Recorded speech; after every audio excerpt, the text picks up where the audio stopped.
Assalamualaikum warahmatullahi wabarakatuh. Selamat malam teman-teman dan Ibu Aini selaku dosen mata kuliah IRP. Kami dari kelompok 1. Sebelumnya, perkenalkan nama saya Fatrina Nadia Rahmawati dengan NIM 1922025 dan bersama dengan rekan-rekan saya yaitu Saya Naila Tarita Marcelina dengan NIM 1922061. Saya Renaldo Desa Putra dengan NIM 19220626. Saya Jonathan Ruliano dengan NIM 19221442. Saya Zahid Nugroho dengan NIM 19221617. saya akan menjelaskan soal HRM. Manajemen Sumber Daya Manusia atau disingkat dengan HRM adalah proses pengelolaan SDM di perusahaan mulai dari perencanaan sampai pengembangan. Supaya tujuan perusahaan bisa tercapai. HRM itu nggak cuma soal perekrutan aja, tetapi juga bagaimana mengelola SDM secara menyeluruh, karena kemajuan perusahaan sangat bergantung pada kualitas SDM-nya. Salah satu contoh perusahaan yang membutuhkan HRM adalah PT Adco Pakis Mas, atau yang kita kenal dengan Aerostreet, sebagai produsen sepatu yang sedang berkembang pesat. Aerostreet perlu sistem yang bisa mendukung proses rekrutmen jadi lebih efisien. Untuk itu, mereka memanfaatkan IRP dengan modul HRM di platform ODO. Dengan cara ini, proses rekrutan bisa disederhanakan dan produktivitas SDM pun meningkat. Penelitian ini fokus pada implementasi Enterprise Resource Planning, khususnya modul Human Resource Management atau HRM dengan submodul rekrutmen menggunakan aplikasi ODO. Tujuan utamanya adalah melihat bagaimana ODO dapat mempermudah dan mempercepat proses rekrutan serta mengelola data karyawan secara lebih efisien. Selain itu, penelitian ini juga membahas bagaimana ODO membantu menghubungkan HRD dengan pelamar, mempermudah penyebaran informasi lowongan pekerjaan, dan meningkatkan produktivitas HRD secara keseluruhan. Berikutnya ada landasan teori. Yang pertama ada Enterprise Resource Planning atau IRP. IRP adalah sistem yang mengintegrasikan semua aktivitas organisasi seperti akuntansi, keuangan, pemasaran, SDM, manufaktur, dan persediaan ke dalam suatu sistem. Menurut Romney dan Steinbart, tahun 2016, IRP membantu menyederhanakan proses bisnis yang rumit dengan menghubungkan data ke dalam sistem yang dapat diakses secara online. Yang kedua ada ODO. ODO adalah perangkat lunak ERP populer dan terbuka yang menawarkan berbagai modul yang dapat disesuaikan dengan kebutuhan perusahaan. ODO mencakup aplikasi bisnis terpadu seperti CRM, akuntansi, inventaris, pemasaran, e-commerce, manajemen proyek, SDM, dan MRP, menjadikannya salah satu perangkat lunak manajemen yang paling sederhana di dunia. Selanjutnya ada sumber daya manusia. Sumber daya manusia atau SDM merupakan salah satu aset penting dalam organisasi. Selain modal, material, mesin, metode, pasar, kesempatan, dan informasi. SDM terdiri dari individu-individu yang memiliki kemampuan untuk menjalankan kegiatan-kegiatan dalam organisasi. Seiring waktu, pengelolaan SDM berkembang menjadi salah satu cabang ilmu manajemen yang dikenal dengan manajemen sumber daya manusia atau HRM. Manajemen SDM adalah bagian dari manajemen yang bertanggung jawab untuk merencanakan, mengorganisir, mengarahkan, dan mengendalikan semua kegiatan yang berkaitan dengan sumber daya manusia dalam suatu organisasi. Hal ini meliputi berbagai aspek terkait karyawan, mulai dari perekrutan, pengembangan, evaluasi kerja, hingga manajemen, kompensasi, dan manfaat. Ya, selanjutnya yaitu ada rekrutmen. Di mana rekrutmen adalah proses untuk mencari, menarik, menyaring, mewawancarai, dan memilih kandidat yang tepat untuk mengisi posisi yang dibutuhkan oleh perusahaan. Proses ini meliputi pencarian calon karyawan, seleksi, dan penempatan berdasarkan kualifikasi, kriteria, dan kompetensi divisi SDM. Bertanggung jawab menyusun daftar pekerjaan, menyaring pelamar, dan mengatur wawancara. Perusahaan besar biasanya memiliki tim perekrut khusus. Sementara perusahaan kecil bisa menyerahkan tugas ini kepada manajer perekrutan. Di sini ada penjelasan mind map HRM. Mind map ini menggambarkan struktur dan alur dalam manajemen sumber daya manusia atau HRM dengan fokus utama pada rekrutmen. Slide selanjutnya. Pada bagian awal, mind map menunjukkan bagaimana HRM mencakup berbagai submodul seperti pengelolaan karyawan, pengembangan, dan lainnya. Namun, kita akan mengerucut pada bagian proses rekrutmen, yang merupakan salah satu bagian penting dalam HRM, karena berkaitan langsung dengan pengisian posisi yang dibutuhkan oleh perusahaan. Dalam proses rekrutmen, mind map ini lebih lanjut memecah tahapan-tahapan yang terlibat, mulai dari yang pertama ada pencarian kandidat, dimulai dengan menentukan kebutuhan perusahaan dan mencari calon pelamar yang sesuai. Selanjutnya ada seleksi pelamar, yaitu menyaring kandidat berdasarkan kualifikasi dan kriteria yang telah ditetapkan. Selanjutnya wawancara, yaitu melakukan wawancara untuk menilai keterampilan dan kesesuaian pelamar dengan posisi yang dibutuhkan. Selanjutnya ada penawaran pekerjaan, itu memberikan tawaran kepada kandidat yang terpilih dan memulai proses onboarding. Map ini bertujuan untuk memberikan gambaran yang jelas mengenai alur rekrutmen yang lebih terstruktur dan mudah dipahami, serta bagaimana tiap langkah saling terhubung dalam memastikan bahwa perusahaan mendapatkan kandidat yang tepat. Selanjutnya ada use case diagram rekrutmen. Diagram ini menggambarkan bagaimana proses rekrutmen dilakukan oleh HRD dengan melibatkan pelamar. Di situ ada HRD sebagai pengguna utama yang membuat dan mengelola lowongan pekerjaan. Lalu pelamar sebagai pihak yang berinteraksi dengan sistem dengan HRD untuk melamar pekerjaan. Selanjutnya ada activity diagram untuk membuat lowongan pekerjaan. Diagram ini menjalankan alur aktivitas yang dilakukan HRD dalam sistem ODO saat membuat lowongan pekerjaan. Selanjutnya ada activity diagram pelamar apply lowongan, interview, dan perjanjian kontrak. Yang pertama, pelamar melakukan mencari posisi pekerjaan, lalu melamar pekerjaan. Dari sisi HRD, menerima notifikasi lamaran pekerjaan, lalu melakukan proses kualifikasi pelamar. Jika pelamar tidak lolos, akan muncul notifikasi gagal, dan jika pelamar lolos akan melalui proses wawancara. Lalu jika pelamar lolos akan diberi perjanjian kontrak kerja, dan jika perjanjian kontrak kerja berhasil akan dikirim notifikasi terima. Selanjutnya ada activity diagram sistem perekrutan karyawan. Yang pertama, pelamar mencari posisi pekerjaan, lalu mengirim lamaran dari si HRD, menerima notifikasi pelamar, lalu mengevaluasi data pelamar. Jika data pelamar memenuhi syarat, maka langsung proses wawancara. Setelah itu proses kontrak kerja, lalu jika diterima, kirim notifikasi diterima. Lalu update hasil diterima. Lalu jika pelamar tidak memenuhi syarat, kirim notifikasi ditolak ke pelamar dan update hasil ditolak. Jadi selanjutnya itu ada Unified Modeling Language atau UML diagram. Ini ada kelas diagramnya yaitu HRD, ada ID HRD, ada email. Di sini HRD bisa melihat daftar posisi, yaitu melihat daftar pelamar juga dan mengirimkan notifikasi. Lalu dari HRD ini mengelola posisi pekerjaan, yaitu di mana posisi pekerjaan di sini ada kelas diagramnya yaitu ada ID posisi, nama pekerjaan, deskripsi, kualifikasi, dan statusnya.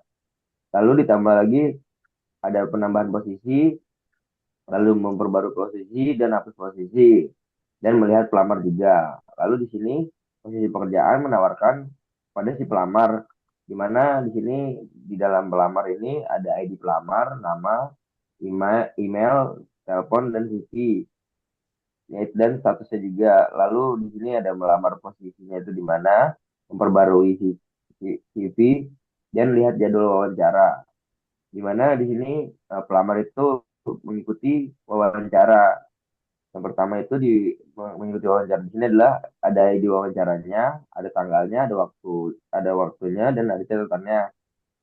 Dan di wawancara ini itu ada menjadwalkan wawancara, memperbarui catatan, dan membatalkan wawancara. setelah wawancara di sini jika si pelamar menerima kontrak yaitu di sini ada ID kontraknya, ada tanggal mulainya dan tanggal selesai kontraknya, lalu ada gajinya, lalu kemudian membuat kontrak baru dan memperbarui kontrak dan mengakhiri kontrak.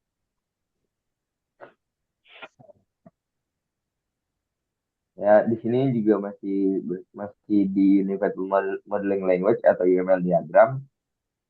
Lalu di sini seperti yang pertama itu ada pelamar dari Renaldo, di mana di sini Renaldo memiliki ID, namanya juga memiliki username atau nama, lalu memiliki email juga, ada telepon, ada CV yang dikirim, dan statusnya itu sudah masuk di wawancara.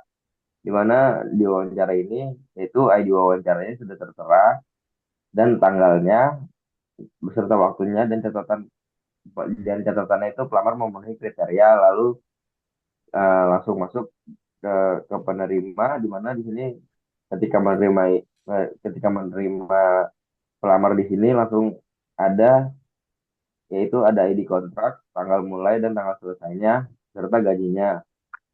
Lalu setelah itu eh, si melamar ini menjelaskan di mana posisi pekerjaannya UI UX designer, di mana di sini ID posisinya itu ada 001, nama pekerjaan UI UX designer, deskripsinya itu pertama S1 sistem informasi status dibuka, yang dimana di sini diatur oleh HRD yaitu Naila Salita dengan ID HRD-nya, dengan namanya dan juga dengan email yang telah tertera oleh uh, Naila sendiri. Berikutnya ada sequence diagram HRD membuat lowongan pekerjaan. Di sini ada HRD, sistem, dan database. HRD mengklik halaman lowongan pekerjaan di sistem. Kemudian, sistem akan menampilkan halaman lowongan pekerjaan. Selanjutnya, HRD akan menambahkan lowongan pekerjaan tersebut di sistem. Pekerjaan tersebut akan disimpan di database. Lowongan pekerjaan tersimpan, kemudian sistem menampilkan list lowongan pekerjaan. Berikutnya ada sequence diagram melamar pekerjaan. Di sini ada pelamar, sistem, dan database. Pelamar akan melamar pekerjaan di sistem tersebut. Kemudian lamaran pekerjaan tersebut akan tersimpan di database. Data pelamar akhirnya tersimpan. Setelah itu, sistem akan menampilkan lamaran berhasil terkirim. Selanjutnya ada sequence diagram proses kualifikasi pelamar. Di sini ada HRD, sistem, dan database.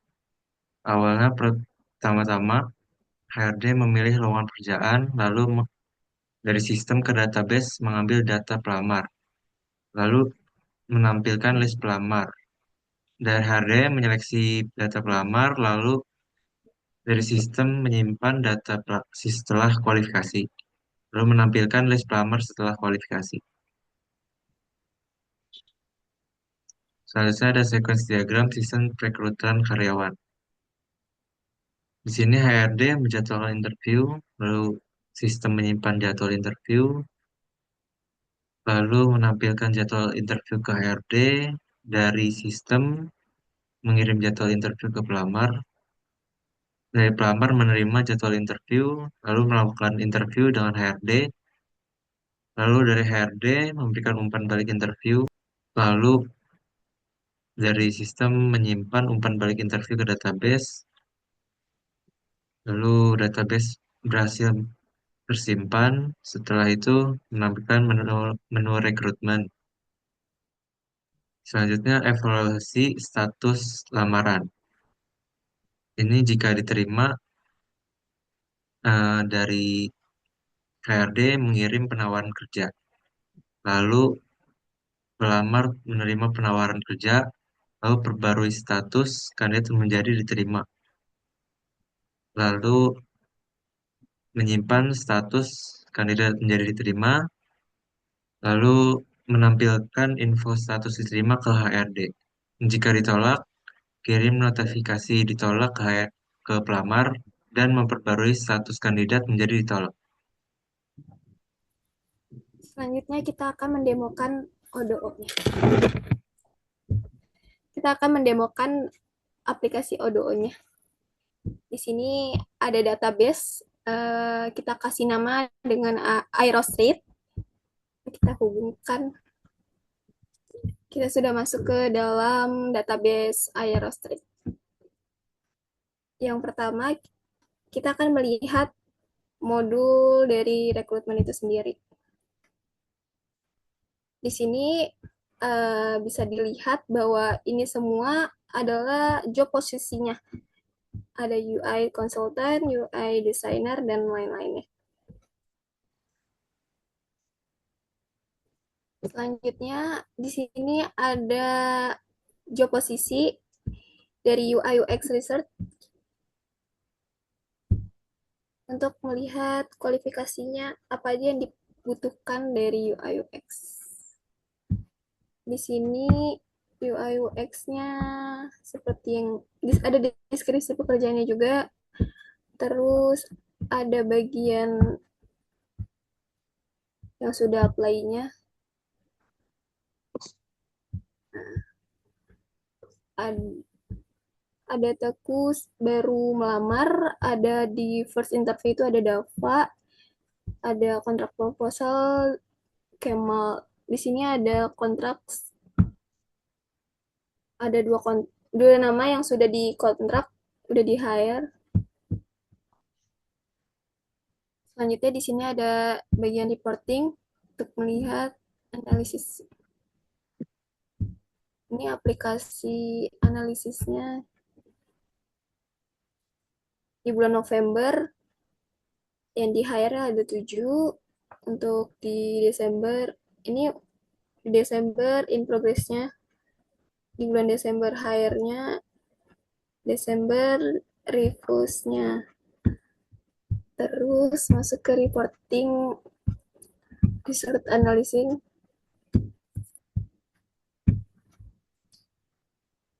Di sini untuk melihat para karyawan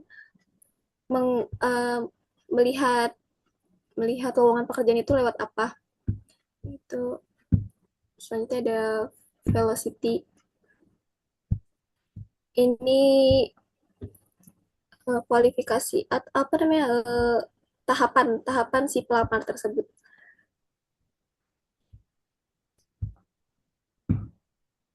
Sini ada tim performance. Sini ada tim performance. Untuk diagramnya bisa dilihat tahapan. Sini ada in progress, result, hire-nya. Selanjutnya ada di konfigurasinya. Di sini ada employee tipenya. Ada whose reason itu penolakannya tentang apa. Departemennya di sini bisa dilihat ada 5. Kita fokus ke bagian UI UX. Di sini ada job posisinya konsultan, UI designer, UI UX research, dan sebagainya. Lanjut kita masuk ke bagian job posisinya. Bisa dilihat di sini ada job UI UX research. Di sini yang terakhir ada kontrak sign, ada 3 pelamar yang sudah di hire. Untuk kualifikasinya dari Rebecca sendiri, sini ada skill yang Rebecca punya dan detail dari si pelamar. Di sini untuk gajinya dia ekspektasinya 30 juta per bulan dan profitnya 40 juta per bulan. Di sini ada pelamar dari Rebecca yang sudah di hire. Kita akan create employee untuk menjadi karyawan. Untuk si Rebecca ini menjadi karyawan Selanjutnya kita melihat ke modul employee, apakah dia masuk ke bagian employee atau enggak. Nah, dia sudah masuk di Rebecca sudah masuk di employee atau karyawan. Intinya, dari aplikasi ini dapat mempermudah proses rekrutan dan pengelolaan data karyawan secara real-time, serta memudahkan HRD dalam mengelola arsip dan komunikasi dengan pelamar. Dengan ODO, informasi lowongan pekerjaan dan proses perekrutan dapat disebarkan dengan lebih efisien. Sekian presentasi dari kami, kurang lebihnya mohon maaf. Wassalamualaikum warahmatullahi wabarakatuh.